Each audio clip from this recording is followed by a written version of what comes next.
দৰ্শকসকল আপোনালোক সকলোকে স্বাগতম জনাইছোঁ আজিৰ ভিডিঅ' তথা আমাৰ এই চেনেললৈ আৰু লৈ আহিছোঁ আপোনালোকৰ বাবে কিছুমান বিশেষ একেবাৰে দৰকাৰী কথা BTR UP টেটৰ ভেৰিফিকেশ্যনক লৈ কাৰণ আপোনালোক সকলোৱে জানে যে আজি BTR UP টেটৰ প্ৰথম দিন আছিল ভেৰিফিকেশ্যনৰ আৰু আজি যিখিনি কেণ্ডিডেটে ভেৰিফিকেশ্যন কৰিলে তেওঁলোকৰ স্ক'ৰখিনি কাৰেকশ্যন কৰিলে নে নাই তেওঁলোকৰ স্ক'ৰখিনি শুদ্ধ কৰিলে নে নাই কাৰণ আমি সকলোৱে জানো যে লিষ্টখনত সকলোৰে অলমোষ্ট মেক্সিমাম কেণ্ডিডেটৰ আপোনালোকৰ কি হৈ আছে ভুল হৈ আছে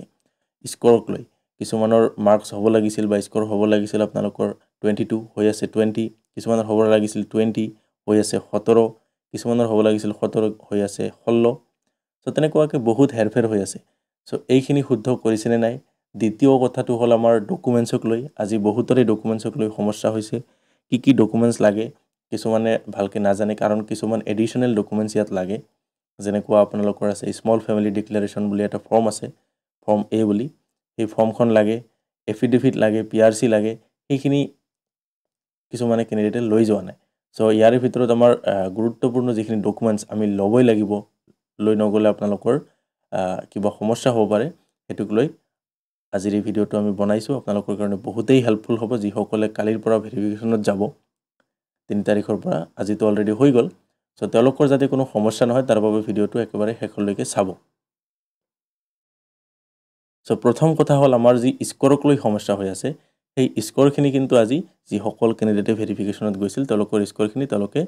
কাৰেকশ্যন কৰিব পাৰিছে যিখিনি অফিচাৰ তাত ভেৰিফিকেশ্যন কৰে বা বিষয়াসকলে তেওঁলোকৰ স্ক'ৰখিনি নিজে হিচাপ কৰি লৈ পুট আপ কৰিছে যে আপোনাৰ ছাপোজ টেটত হ'ব লাগিছিল 70% কিন্তু হৈ আছে 66% তেনেকুৱা বহুত উদাহৰণ আজি শুনিছোঁ মই সো তেওঁলোকৰখিনি শুদ্ধ কৰা হৈছে বুলি মই ইনফৰমেশ্যন লাভ কৰিছোঁ যিমান দূৰ বহুত কেইজন কেণ্ডিডেটৰ পৰা মই ইনফৰমেশ্যন লাভ কৰিছোঁ যে তেওঁলোকৰ স্ক'ৰ কাৰেকশ্যন কৰা হৈছে সো ইয়াক লৈ আপোনালোকে আৰু বহুত বেছি চিন্তিত হ'ব নালাগে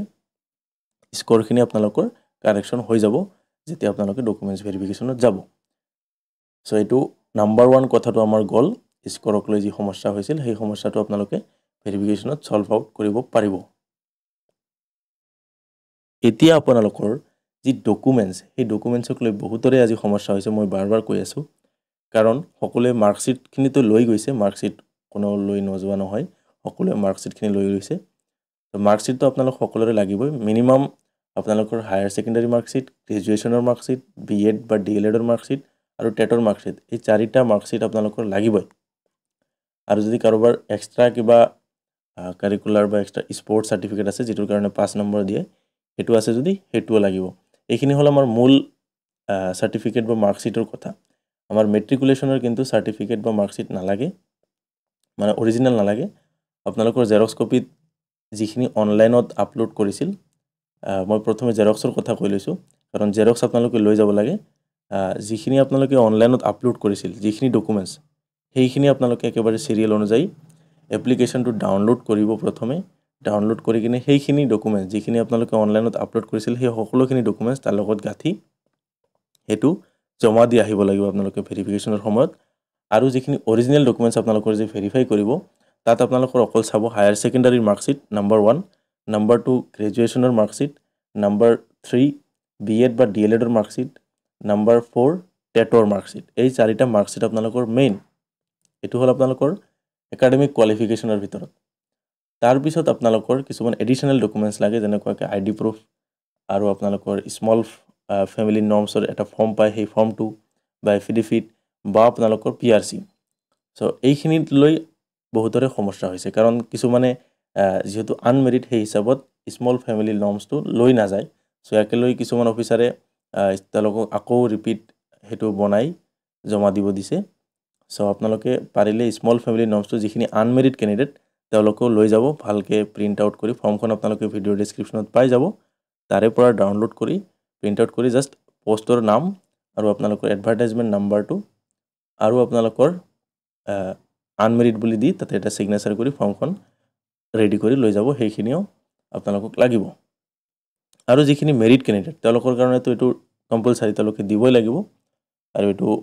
এফিডেভিট আকাৰে দিলে ভাল দ্বিতীয় কথাটো হ'ল আপোনালোকৰ PRCক লৈ সমস্যা হৈছে কাৰণ কিছুমানে যেহেতু PRC বহুতৰে নাই অসমত জেনেৰেলি PRC দিয়া নহয় অনলি এডুকেশ্যনেল পাৰপাছৰ কাৰণেহে PRC দিয়া হয় সেইকাৰণে PRC বহুতে বনোৱা নাই সো PRC নবনাই যিসকলে PRC অবিহনে গৈছে তেওঁলোকক কিন্তু ৰিমাৰ্কছত নো PRC বুলি লিখি দিছে সেইটো এটা সমস্যা হৈছে সো যাৰ কাৰণে আপোনালোকে আগতেই চিন্তা কৰি যাব যে PRC ঠাইত আপোনালোকে ভোটাৰ আইডি বা আধাৰ কাৰ্ড দিলে কিন্তু নহব সেইটো একচেপ্ট কৰা নাই ভোটাৰ আইডি বা আধাৰ কাৰ্ড আপোনালোকৰ চাইছে কিন্তু সেইটো PRC ঠাইত আপোনালোকৰ একচেপ্ট কৰা নাই আপোনালোকৰ PRC ৰ কাৰণে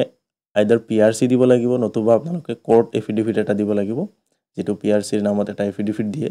যে যেহেতু PRC দিয়া নহয় সেই কাৰণে এটো এফিডেভিট দিয়া হল ৰেসিডেন্ট সাৰ্টিফিকেট হিচাপে সো সেই এটা কোৰ্টৰ এফিডেভিট পায় আপোনালোকে কোৰ্টত গৈ হেতু পাৰিলে বনাই লৈ তাৰ পিছত যাব আৰু তাৰ পিছত BTR ৰেসিডেন্সিয়েল প্ৰুফ যেটো আপোনালোকে অনলাইনত দিছিল হেতু দিব লাগিব কাৰ্ড সাৰ্টিফিকেট আছে যদি কাৰ্ড সাৰ্টিফিকেট দিব লাগিব যদি আপোনালোকে কাৰ্ড সাৰ্টিফিকেট অনলাইন এপ্লাই কৰোতে দিছিল যদি আপোনালোকৰ জেনাৰেল কাষ্ট নহয় আৰু আইডি প্ৰুফো লাগিব আইডি প্ৰুফৰ ভিতৰত আপোনালোকৰ ভোটাৰ আইডি বা আধাৰ কাৰ্ড এনেকুৱা দিলে হল এছ প্ৰুফ SSLC এডমিট বা বাৰ্থ সাৰ্টিফিকেট দিলে হল সেইখিনি বহুত বেছি ইম্পৰ্টেন্ট নহয় কিন্তু বহুত বেছি ইম্পৰ্টেন্ট হৈছে আপোনালোকৰ এফিডেভিট বা PRC আৰু স্মল ফ্যামিলি নৰ্মছ এই দুটা বস্তু কোনো যাতে পাহৰি না যায় ইয়াৰ কাৰণে ৰিকুৱেষ্ট কৰিছো আপোনালোকৰে সহায় হ'ব পাৰিলে ভিডিওটো বিভিন্ন জনৰ লগত শেয়াৰ কৰিব আপোনালোকৰ বন্ধু বান্ধৱীৰ সৈতে ধন্যবাদ